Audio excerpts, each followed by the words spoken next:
You got to learn the lesson from the past and get better. And I'm sure وقت آنے کے ساتھ ساتھ شاید ایسا ہو جائے۔ فواد چودھری صاحب نے تو کہا ہے کہ میڈیا کی جو اب فریڈم ہمیں نظر آ رہی ہے سوشل میڈیا کی شکل میں، تو چیزیں خود ہی ٹھیک ہو جائیں گی۔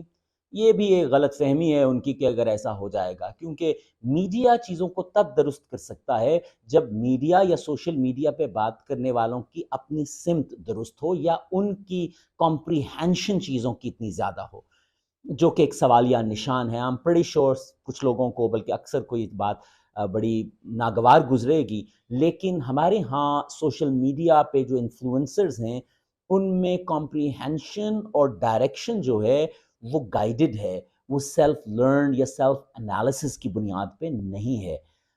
اس کا جواز جو ہے وہ یہ ہے کہ جب آپ ایسے انفلوئنسرز کو سنتے ہیں تو ریٹورک زیادہ سنائی دیتا ہے، فیکٹس اینڈ فگرز، اور ان فیکٹس اینڈ فگرز کی انالیسس کم سنائی دیتی ہے، ریٹورک زیادہ ہوتا ہے۔ خیر، یہ ہمارا موضوع نہیں ہے۔ Let's get back to elections.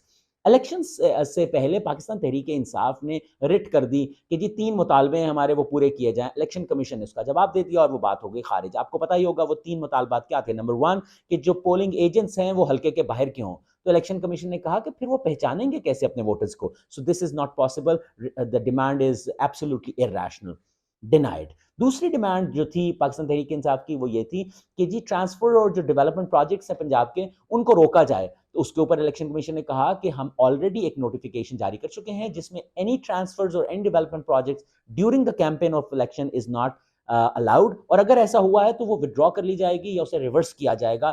That's going to happen. اور تیسری ڈیمانڈ جو تھی وہ یہ تھی کہ جو ووٹنگ لسٹ ہیں ان میں تبدیلی ہوئی، اس کے اوپر الیکشن کمیشن کا کہنا یہ تھا کہ 20 مئی کو جو ووٹنگ لسٹ تھی انہیں فائنلائز کر کے کلوز کر دیا گیا تھا، منجمد کر دیا گیا تھا، تو اس میں کوئی تبدیلی اب ممکن نہیں ہے۔ سو یہ الزام جو ہے یہ سراسر الزام ہی ہے، اس میں کوئی حقیقت نہیں ہے۔ یہ تینوں ڈیمانڈ جو ہیں وہ ڈینائی کر دی گئیں۔ خیر، الیکشنز کی تیاریاں دونوں پارٹیز کر رہی ہیں، وہ الگ بات ہے۔ شاہ محمود قریشی صاحب نے تو کہہ بھی دیا تھا کہ جو نتائج ہیں وہ ریگڈ ہوں گے۔ اس کا مطلب ہے کہ انہوں نے پہلے ہی کہہ دیا کہ اگر ہم ہارے تو ہم کہیں گے کہ ریگنگ ہوئی، اور اگر ہم جیتے تو ہم کہیں گے شفاف الیکشن ہوئے۔ یہ بھی کیا میچورٹی ہے! اگر شاہ محمود قریشی صاحب جیسے باوقار اور بہت ہی نپی تلی بات کرنے والے جو ہیں وہ بھی پولیٹیکل میچورٹی کا اظہار اس طرح کریں گے تو نئے آنے والوں کا کیا ہوگا؟ Anyways, let's get back. یہ الیکشن کیمپین کے طریقے ہوتے ہیں جس میں دھواں دھار باتیں کی جاتی ہیں، الزام تراشیاں کی جاتی ہیں، بڑے بڑے دعوے کیے جاتے ہیں، اور یہ کوئی ایک پارٹی نہیں کرتی، یہ سارے ہی کرتے ہیں۔ آپ کو یاد ہوگا وہ مراد سعید صاحب کیا کہتے تھے کہ یوں آئیں گے یوں منہ پہ مار دیں گے، وہ پیسے شیسے کی بات کرتے تھے، لیکن ایسا ہو نہیں سکا کیونکہ ایسا ہو نہیں سکتا تھا۔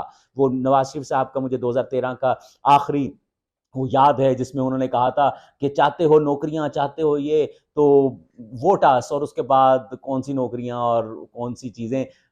لیکن خیر، دس از اے نارمل تھنگ ہیئر۔ یہ پولیٹیکل میچورٹی ہے جس میں آپ بہت زیادہ دعوے کر دیتے ہیں اور اس کے بعد آپ بڑے آسانی سے یہ جملہ کہہ کے نکل جاتے ہیں کہ ہمیں اندازہ نہیں تھا کہ مسائل اتنے بڑے ہیں۔ بھئی آپ کو اندازہ نہیں تھا تو پھر دعوے اتنے بڑے کیوں کیے؟ اس کا مطلب آپ میچور نہیں ہیں، اور اگر آپ میچور نہیں ہیں تو how could you be a leader for any nation? یہ میرا سوال سب کے لیے ہے۔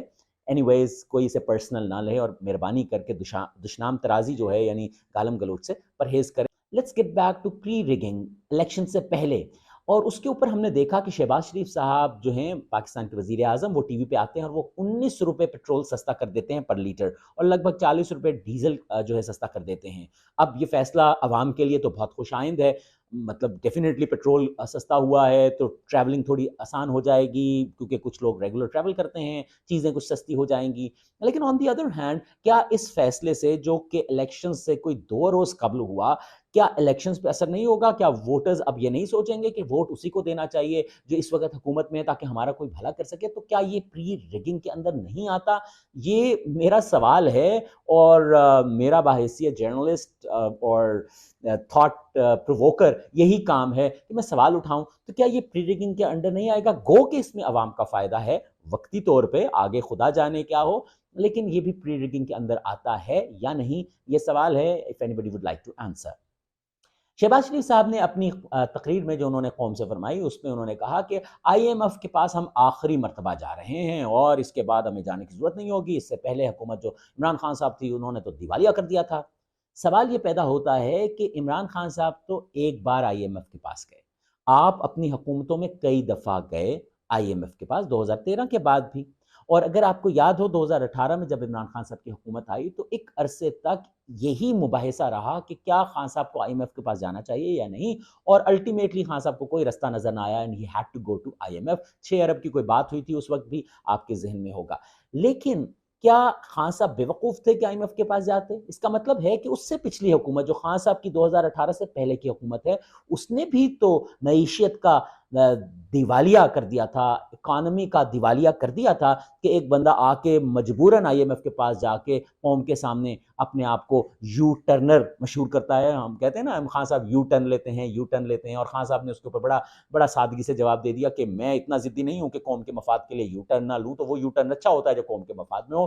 بات اچھی لگ رہی ہے لیکن بات اتنی مناسب بھی نہیں۔ You had to be clear about your objectives, you had to be clear about the facts and figure in the ground, اور پھر آپ کے منہ سے نکلا ہر جملہ جو ہے دیٹ کاؤنٹس۔ لیکن خان صاحب آئی ایم ایف کے پاس گئے، کیوں گئے، نہیں جانا چاہیے تھا، یا انہوں نے دیوالیہ کر دیا، یہ تو بعد کا سوال ہے۔